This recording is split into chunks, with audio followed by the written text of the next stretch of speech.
My name is Lillian Brooks. And the night my car flipped 3 times on a rain-soaked highway. I thought the worst thing that could happen was dying. I was wrong. Crying heartbreak. Because while doctors fought to save my life in the emergency room, my parents received one simple phone call. All they had to do was watch my newborn daughter for a few hours. Instead, they said, "We don't want that child."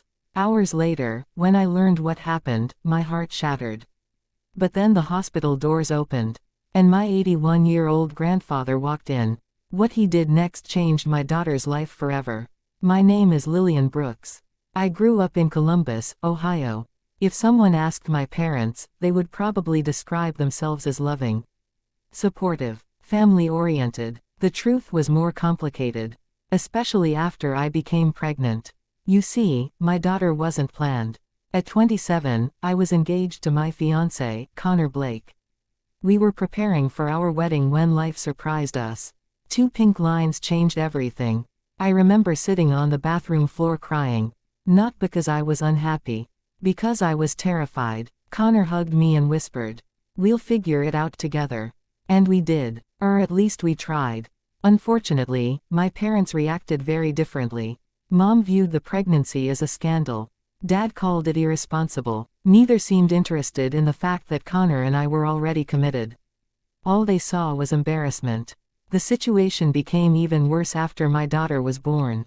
Little Rosie Blake. The most beautiful baby I'd ever seen. The moment I held her, my entire world changed. But my parents remained distant. Cold. Uninterested. Mom visited the hospital once. Dad didn't visit at all. Whenever family gatherings happened, they barely acknowledged Rosie. At first, I convinced myself they needed time. Grandparents sometimes adjust slowly. Months passed. Nothing changed. Then came the night that changed everything. Rosie was 4 months old. Connor was away attending a work conference. I was driving home after visiting a friend. Rain hammered the windshield. Visibility was terrible. I remember gripping the steering wheel tightly. Then headlights appeared. Too close. Far too close. A truck suddenly crossed into my lane.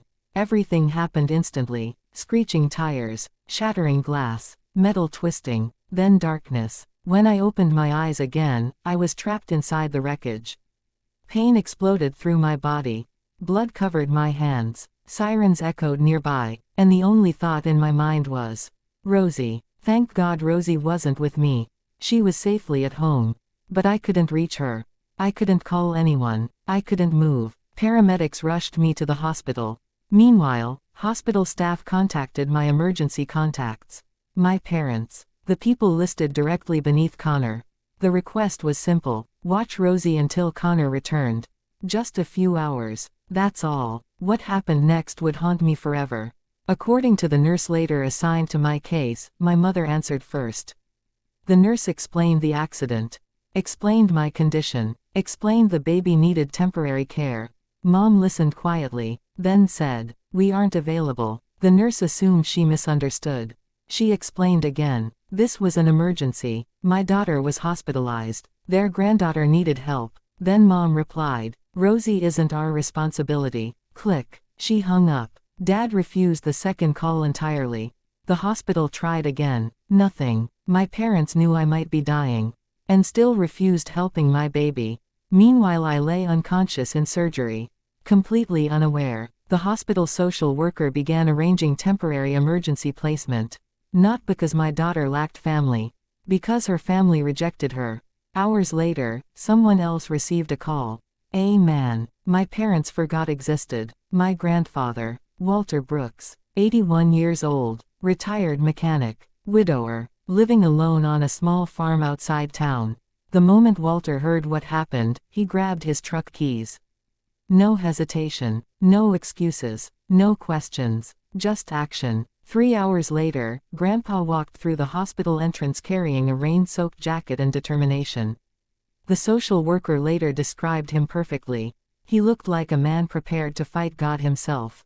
The first thing he asked was, "Where's my great-granddaughter?" Within minutes Rosie rested safely in his arms. For the first time that night, she stopped crying. When I finally regained consciousness the following afternoon, confusion overwhelmed me. Machines beeped. Pain radiated through my body. Then I saw Grandpa sitting nearby holding Rosie. Relief flooded through me. I started crying immediately. The nurse explained everything. The accident, the surgery, the calls, the refusals, every detail. At first I didn't believe it. Not because my parents were incapable of cruelty. Because the situation felt too extreme. Surely no grandparents would abandon their granddaughter during a medical emergency. Right, wrong. The evidence was undeniable. Hospital records confirmed everything. The realization broke something inside me. But Grandpa squeezed my hand and quietly said, "You focus on healing. I'll handle the rest." And somehow, I believed him. Over the next several weeks, Grandpa became our hero. Every morning he arrived at the hospital. Every afternoon he cared for Rosie. Every evening he updated Connor. The man was 81 years old. Yet somehow he carried the entire family on his shoulders. Meanwhile my parents remained silent. No visits. No apologies. Nothing. Then the story spread. Not publicly. Within family circles. Aunts learned. Cousins learned. Family friends learned. And people were horrified. The more details emerged, the worse my parents looked. Because this wasn't about money. Or inconvenience. Or conflict. This was about basic human decency. And they failed completely. Eventually I returned home. Recovery was slow. Broken ribs. Physical therapy. Medical complications. Everything hurt. But Rosie smiled every morning. And somehow that made everything easier. Then one afternoon, Grandpa asked visiting. His expression looked unusually serious. He carried a thick envelope. Inside sat legal documents, property deeds, financial records, letters. Confused, I asked, "What's this?" Grandpa smiled sadly, then explained. For years he'd watched how my parents treated me. The favoritism, the criticism, the emotional neglect. He hoped things would improve. They never did. The hospital incident became his breaking point. Then he revealed something shocking. Several years earlier, he created a trust. A substantial one, originally intended for future generations. Now he decided transferring control directly to me and Rosie. I sat speechless. Not because of money. Because someone believed in us. Someone chose us. Someone showed up.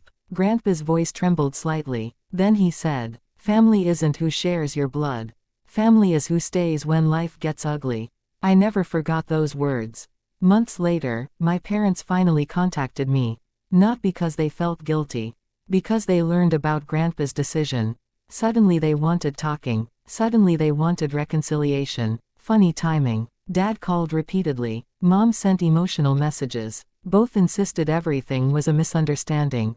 It wasn't. A misunderstanding happens once. This was a choice. A deliberate choice. Eventually we met. Not for closure. For honesty. For the first time in my life, I told them exactly how much damage they'd caused.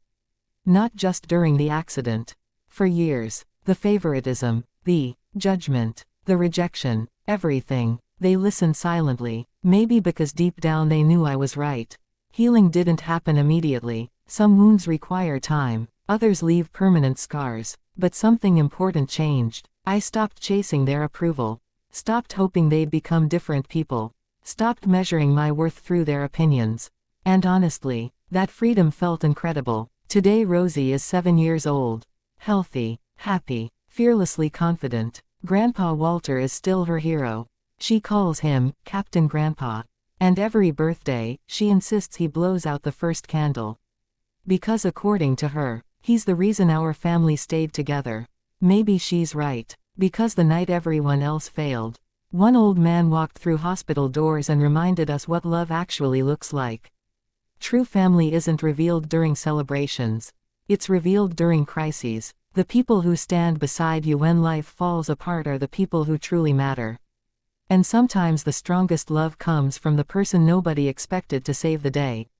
If this story touched your heart, thumbs up, like this video. Bell, subscribe for more emotional family drama stories. Speech balloon, comment below. Do you think Lillian should have forgiven her parents after they refused to help her newborn during the emergency? Crying heartbreak baby.